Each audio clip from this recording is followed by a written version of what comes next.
ಹೊರಪ್ಪು.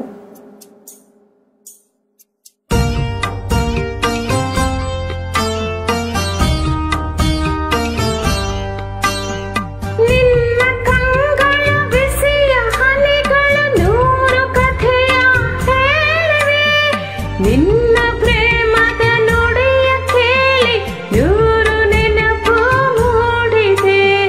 ನಿನ್ನ ಕಂಗಳ ಬಿಸಿಯ ಹನಿಗಳು ನೂರು ಕಥೆಯ ಹೇಳಿವೆ.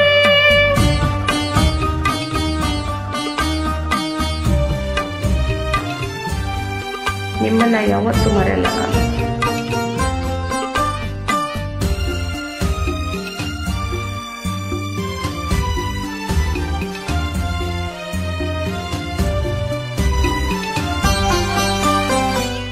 ತಂದೆಯಾಗಿ ತಾಯಿಯಾಗಿ ಮಮತೆಯಿಂದ ಬೆಳೆಸಿದೆ.